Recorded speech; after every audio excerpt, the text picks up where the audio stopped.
Hello? Hey, there we go. Can you hear me? Howdy, I can hear you just fine. All right, great. Thanks for having some time to talk with me. Not at all. We only have an hour, I'm afraid. So tell me well, tell us, I should say, your name, pronouns, why you're here, and let's get started. Sure. So my name is Oscar Gonzalez. I'm a reporter for CNET, he, him pronouns. And so the story I'm doing, last month for CNET, I wrote a story about misinformation regarding how grad students we're the ones who are doing a lot of research that goes out to different organizations, policymakers, and so on. And I said to myself, all right, well, this information gets out there, but who takes this information and runs with it? And I thought about it, and I subscribed to you. I subscribed to other debate streamers, and I said, you guys are the ones who actually take this information, this research, and says, hey, you guys are wrong, the people that are peddling all this misinformation. So that's why I wanted to talk to you guys. I talked with Hunter Avalone because he has a great story where he spoke with one anti-vaxxer who a week later, after their debate, went to go get vaccinated. So I was like, I wanted to hear your story as well regarding any sort of situations like that, but also like your take on how your debates, which were kind of like, hey, socialism isn't that bad, to now like, no, the vaccine is not going to kill you. So that's why I wanted to talk with you, and I plan on talking with Destiny, because you three seem to be like the core group that fights these that do these debate streams all the time, and you really battle with a lot of people that do a ton of misinformation. Um, yeah, wow, that was a lot. I don't even know where to start, frankly. Narrow my responses. How should I get started? Well, I mean, in the case of with us at CNET, we do a lot of our articles, even though we're a big tech website, a lot of our articles they're designed for people that aren't even familiar with Twitch. So, give me a quick rundown. Like, how did you get into this space where you spend a lot of your time just talking to your fan base and debating politics? Well, I've been doing that pretty much since I started live streaming. And I was, of course, originally a prominent member of Destiny's community before striking it out on my own. Um, and that was always my interest. I've always been an argumentative person, so obviously any politically oriented content creation is going to involve quite a bit of arguing. And that was fine by me. And I think, honestly, my initial disposition towards this stuff probably had more to do with my temperament than it did any actual special interest in politics. And since then, my interest in politics has grown more independently of that. And with these debates that you do, um, I mean, they you do them quite a bit, and like I said, they went from again talking about sort of general politics to actually just talking where you're dealing with people's reality. I mean, tell me, like, when did you start noticing that the people where you're talking to are just totally just in the deep end when it comes to misinformation? Like, when did you start realizing, like, hey, I'm talking with people that don't even have a grasp of what's real or not anymore? When did you think that happened, or what sort of kind of got you to realize that? Well, I think to an extent that's always been the case, the experience of having a friend or family member or just some random person insistently defending something that is very provably untrue is kind of a universal human constant. I don't think that's anything new necessarily. I just think those tendencies have been weaponized more effectively in the past few decades, specifically through online content creation. It's kind of an unfortunate paradox that the internet simultaneously offers us the greatest possible ability to fact check, to know what's going on, and also seems to be the greatest vector of misinformation ever. So, given that, yeah, it's something that I've always known. I feel like I've gotten a little bit better and more cynical about identifying it with time. And one of the things that, when I first pinged you about this story that I'm doing, Mhm. I asked you, do you have people that have changed their minds? And you said yes. Uh, I mean, let's do this first. Has anyone you debated that was just, again, completely in the deep in regards to misinformation? Has anyone that you debated came back days later, weeks later, months later, and said, "You know what? You're right. I was wrong. I was filled with conspiracy theories. Thanks for having that debate with me." Has that happened to you initially with just the people you debated? A prominent example of that is Hunter Avalone, which I don't take full credit for his change of heart after our conversation, only partial, though it's actually not that uncommon a thing to happen with people who I debate who don't have a platform. See, people who have a platform, who make money from whatever political position they push, very rarely are they moved. I don't even try most of the time because their living is dependent on them believing something, even if they're not being intentionally dishonest. Certainly the gravity of their reliance on those positions is going to, you know, alter how they think of things. But oftentimes when I debate somebody who just spoke to me like over email, asked to come on, I'll get an email back at some point in the near future where they're like, "Oh yeah, I think I've changed my mind on this stuff," you know? Sometimes it happens years after. I wouldn't say it happens, a majority of the times, but it's not too uncommon. I think a lot of people um I think a lot of people like that who approach me for debates want to have their minds changed on something. They front arguments to me not only because they believe them, but because they want to see them deconstructed. They want the strongest version of their beliefs, the one they construct, to be torn apart personally. And, not just some proxy of those beliefs through someone else. I think that's really noble. I think looking to have your beliefs challenged like that is a very virtuous thing. And let's talk about the audience. When I spoke with Hunter about this subject, he kind of made it clear that he does try to focus on the audience. That he knows that the audience of these guys, who, again, like you said, are very hard headed. This is their platform. This is their business. Is this misinformation?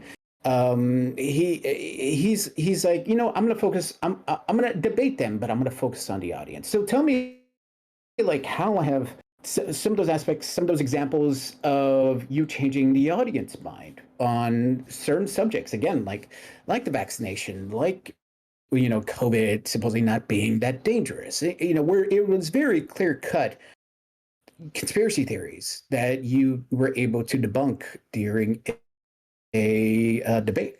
Well, debunking them is easy. They're debunked all the time, even through mainstream media sources. The challenging thing is to be personable when you debunk. See, most people are only receptive to information when it comes from people they trust or like or find funny. Usually people will find any excuse to disregard information if it comes from a person they just flatly don't like. It's a easy excuse.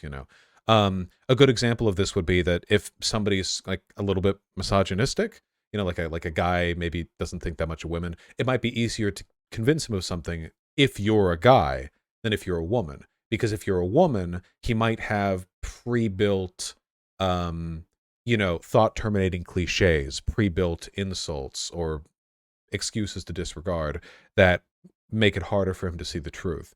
Um, and when it comes to these conversations, what I often find is that I debate another, like a conservative figure, and they have a cult of personality with their audience, which we all do, all content creators do.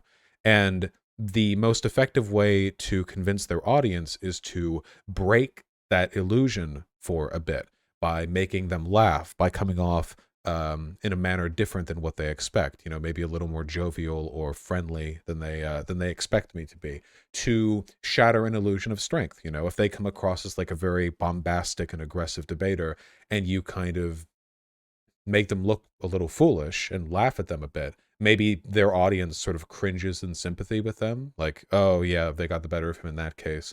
But it makes me, in contrast, look a little bit more capable. All these things add up, and depending on the type of person we're talking about in the audience, on average, I think it makes them more likely to not just hear what I'm saying, but to treat it with respect, to give it some credence. And that plants the seed. And maybe a few weeks, months, maybe years later, that seed might blossom into a change in perspective. That's the most effective way to get across to people who believe in conspiracy theories. The info itself is almost irrelevant. It's not even close to the most important part. It's how you sell them on the legitimacy of your presenting that information. You was there any particular debates that you did where you afterwards you in the following days saw that there was somewhat a bit of an influx or just you saw you were that you were receiving messages that you basically opened people's eyes or you got them to understand a different narrative and where they're really questioning themselves. So was there any particular debates recently that that you saw that effect kind of more significantly than others? Tim Pool, by far. The first and second times that I went, okay, both times that I went on Tim Pool, he has, though Tim Pool is a conservative with many far right people who watch him, he does have a wide range of centrists and moderates who watch him as well. And I got a lot of affirmative messages after those conversations. And in both of those conversations, I made an effort to approach the talk the way that I described to you, especially in my second one with Charlie Kirk.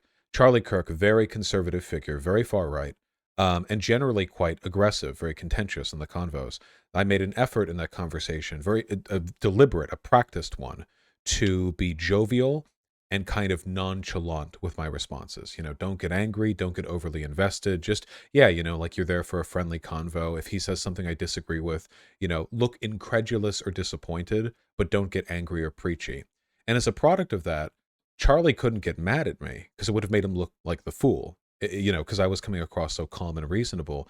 And likewise, his audience, or a neutral audience from Tim Pool's side, was positioned to be more favorable to what I had to say, making a couple of jokes. I remember a moment I'm very fond of, which was we were talking about the importance of having two parents in the household.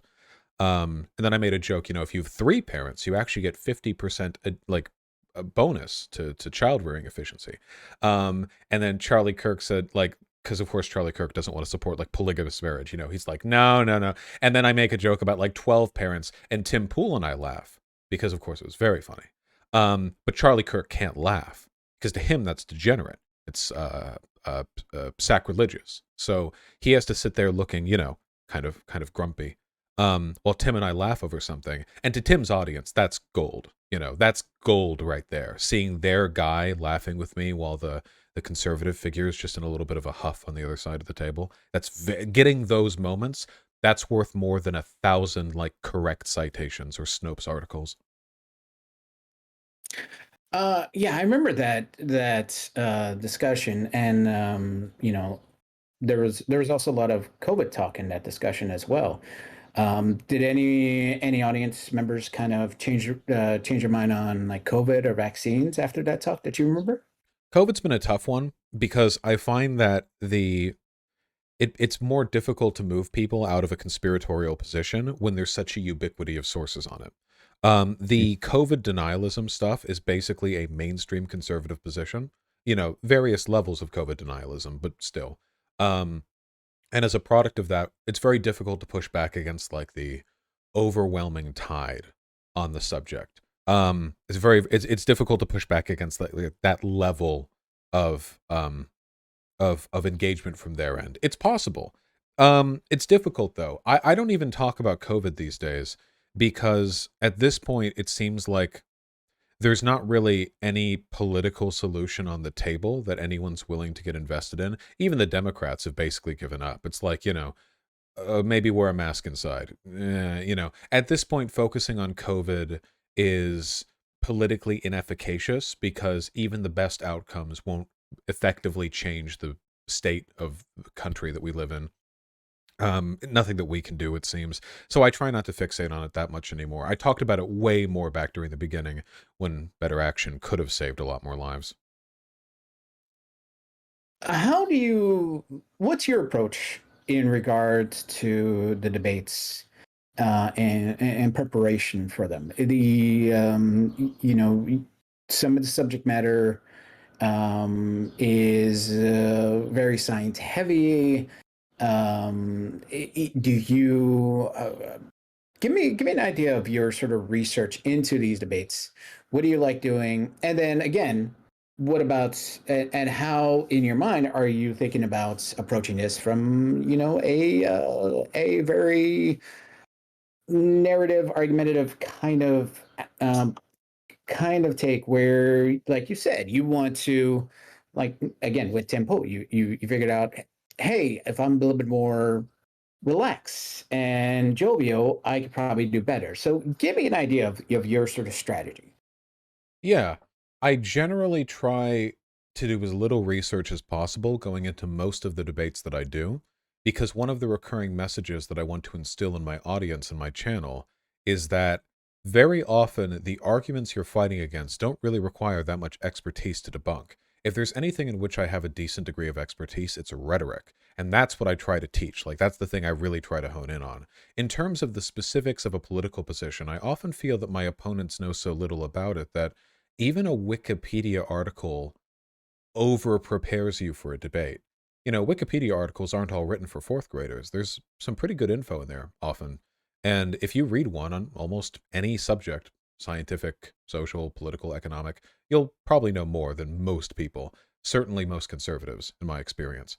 The only times that I've ever struggled with research beforehand is usually when conservatives will make an argument based on a very complicated or very technical like set of information that they're lying about. Usually they're wrong in very simple ways. Sometimes they're wrong in simple ways about complicated things. And that's when I have to do a bit of research because you have to know what they're wrong about, of course, and know why that matters in order to make any reasonable case here. This is kind of like economic stuff, you know what I mean? Like trickle down economics does not work. It doesn't. But in order to prove that, you have to be at least a little bit familiar with the literature, or at least of other people's assessments of the literature. And you know, tell me about your your debate opponents in, again, since this whole pandemic started. Have you felt that they've gone a bit more? Have you felt people have gotten a bit more unhinged when they talk to you? That they, again, about that questioning reality, or do you think you've always kind of noticed that even prior to March 2020?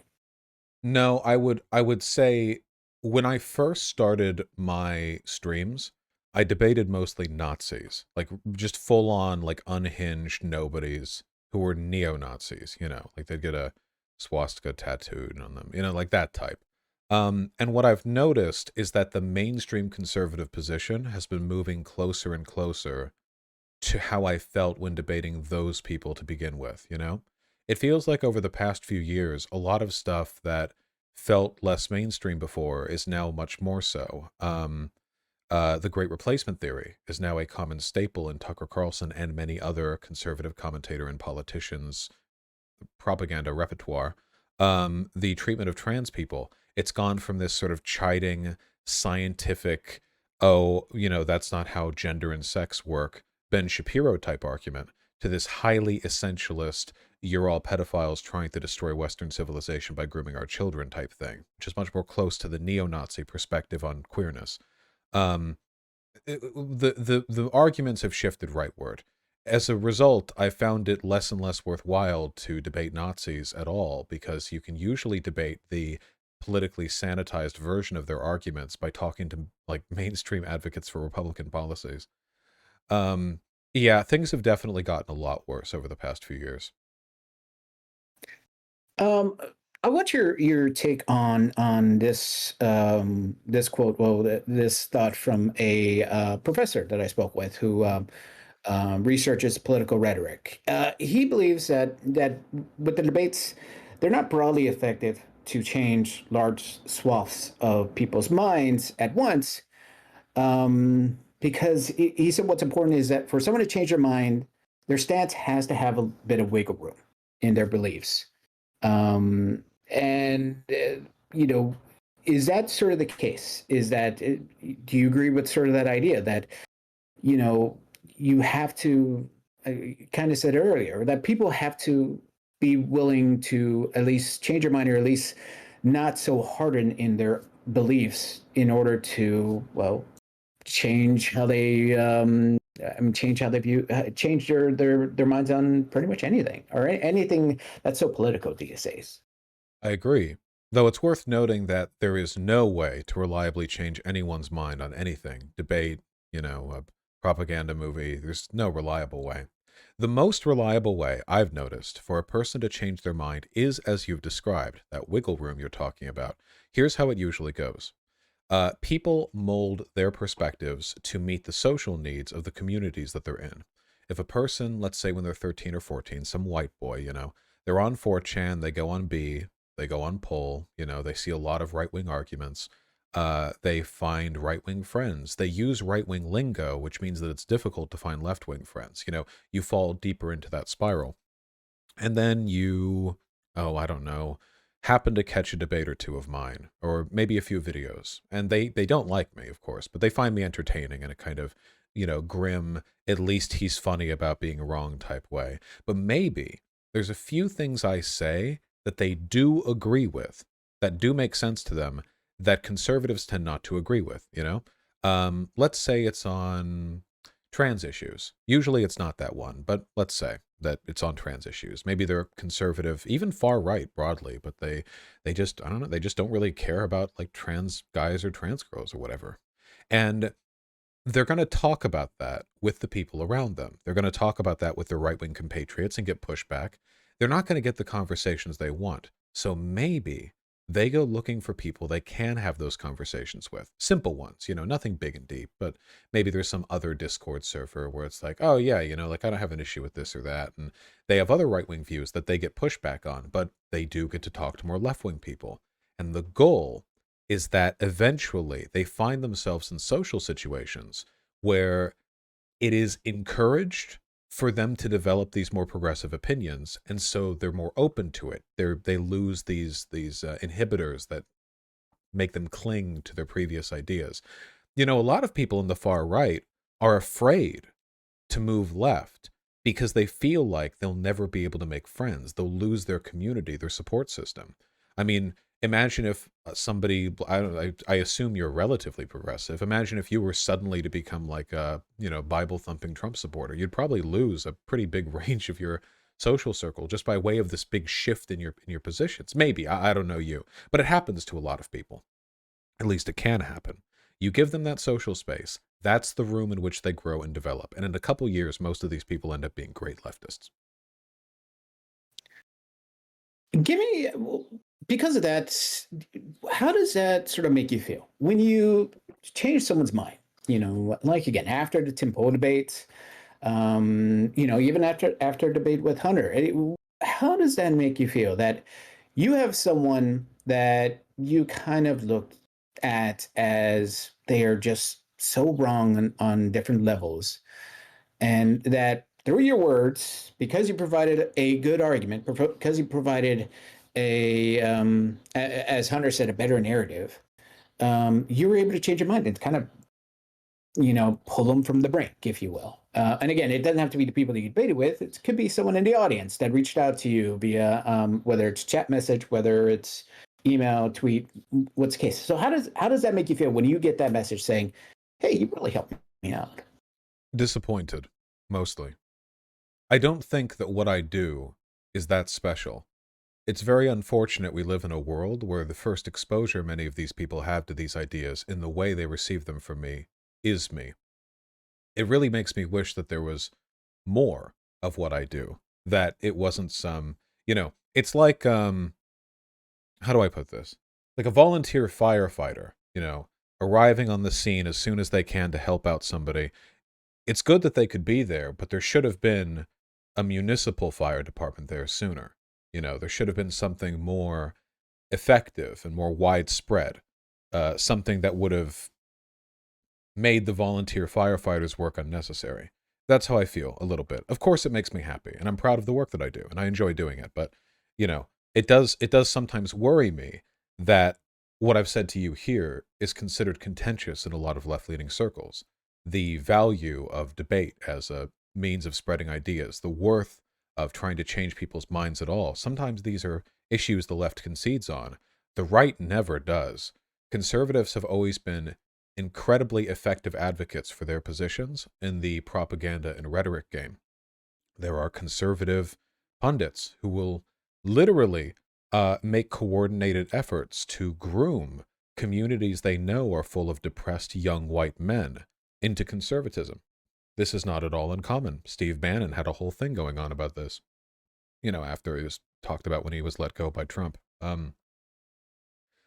People on the left are just not that committed to the project of building a better, population of making people more amicable to these ideas. And yeah, I don't know. I just find that a bit disappointing. All right, good. Um, I think that pretty much covers it. But is there anything I anything I should have asked? Anything I missed? Anything you wanted to sort of put on this point of how the debate, whether it's on Twitch, whether it's in person, but I mean, debate is a good thing to get people sort of out of their echo chamber of misinformation. Anything I should have asked? Anything you wanted to add to that? Only that debate is one of the more refined expressions of rhetorical skill. But there are plenty of applications for rhetorical skill. Debate's just one place you can try that out. When people go to protests and chant slogans, that is rhetoric, and it takes rhetorical skill to do so convincingly. When you're trying to organize a union in your workplace, that requires rhetorical skill. When you're having a conversation with your parents about interracial relationships or being gay or not getting kicked out of the house for being gay or whatever, that's rhetoric. In fact, that's debate. Even if a person doesn't like debate as this formalized content creator type business, and it's fine if a person doesn't like it. The skills associated with doing these debates and learning from them are universally helpful because they're just social skills. Debate's just a particularly aggressive form of practicing them. And it's not, a coincidence that I'm good at debate and I also take no shit in my day to day life and I can talk to people just fine. It's useful. And I think that one of the things that I try to hit on when I talk with my audience, again, it's not just the talking points or which political position is this or that. It's also to have the confidence, the spine to stand up for yourself, to defend your positions when it's necessary to do so. Because if you can't do that, if we can't do that, how on earth are we ever going to organize a union? How will you ever organize a protest? How will you ever protest, canvass, go door to door? How can you do any of these things if you lack the basic skills of persuasion? And if people get that from me, that's what I care about first and foremost. I've gotten many emails from people saying that thanks to my arguments, they were able to defend their transness to their parents or something like that, which is remarkable to think about. But often, at least in my opinion, I can't confirm this, but I don't think they're using my arguments alone. I think they're using my arguments and my confidence. I'm not just giving them the argument. A lot of the arguments they use are ones they already knew. What I'm giving them is the confidence of delivery. It stops being just this shaky little statistic they found online, some little piece of info, some desperate little grain of hope to cling on to, and suddenly became a core like stone in the wall you're building, the argument you're mounting. They can deliver it with that precision and that force. Um, and if you're selling confidence to people who need it, I mean, again, valuable skills here. I want people on the left to be behind that project. I think it's very valuable. And it just dawned on me. It's something I was meaning to ask you that just popped in my head again about the Buffalo shooter. So, obviously, you've talked about the manifesto and with this whole great replacement theory. Have you? I'm pretty positive that there has either been a debate that you had about this subject, or at least this has come up in certain debates that you have. Is that the case? And I mean, how did you do you remember if you had debated on this sort of subject, and how did you were able to counter that?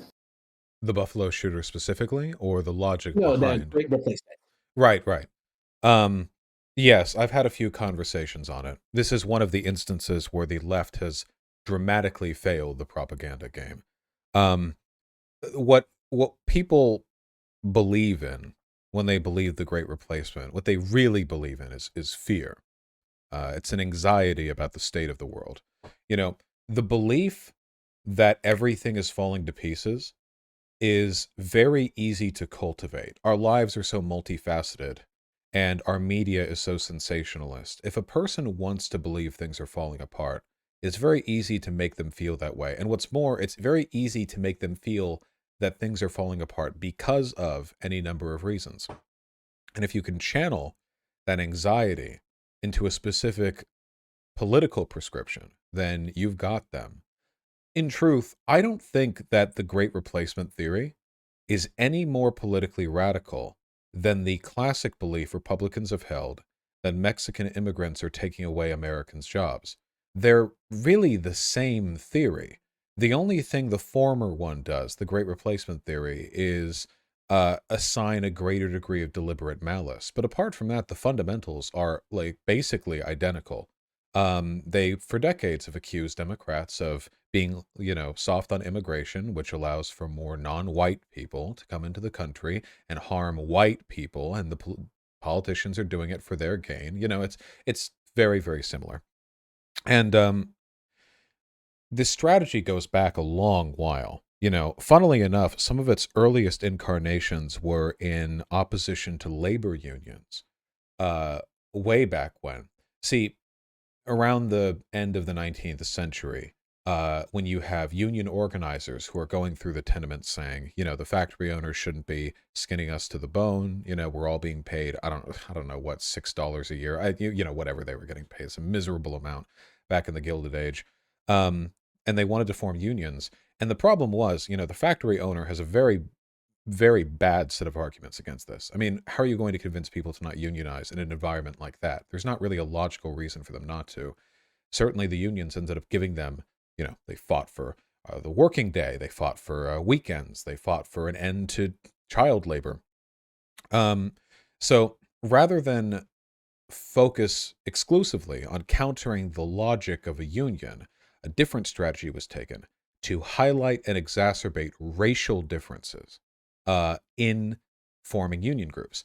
See, if a union was whites only, it's really, really easy to strike break and really easy to find scab workers. Why would the black workers at a factory ever risk their employment trying to protest in solidarity with a union that wasn't even guaranteeing increases to their wages? It's ridiculous. And what's more, when wages fall or stagnate, who do you blame? Well, not the factory owner, of course. You blame the immigrant. And they've been doing that for centuries. They did it with the Chinese railroad workers.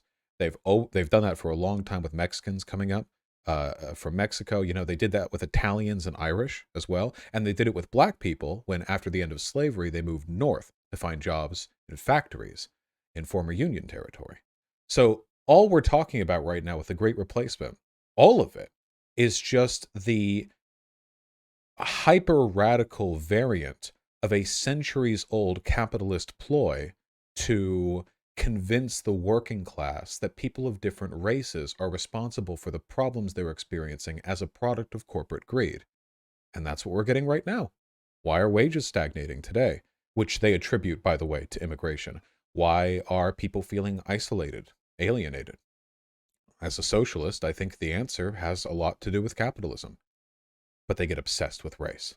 Now, this is a wedge issue. These people, the Buffalo shooter even, in a different world, might have been convinced of a better explanation for the problems they're facing. It didn't have to be racialized. They didn't have to go shooting up a supermarket or anywhere. they could have understood in a materialist sense why the world is the way it is.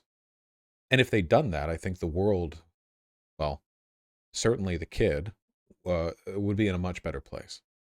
So I don't think it's new. I don't think it's radical. And I've debated against various forms of this conspiracy hundreds of times.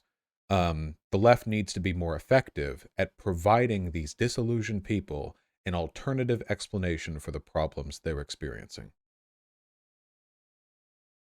All right, great. Well, that's pretty much all my questions. What I plan on doing from here is putting all these points together in quotes, and ideally, we're looking to publish sometime in June. I'll give you the heads up on that. I may hit you up via email just for a couple of clarifications on a few things. But yeah, that was great. I appreciate your time. I had a wonderful time. Thank you very much, and have a wonderful day. You too. See you.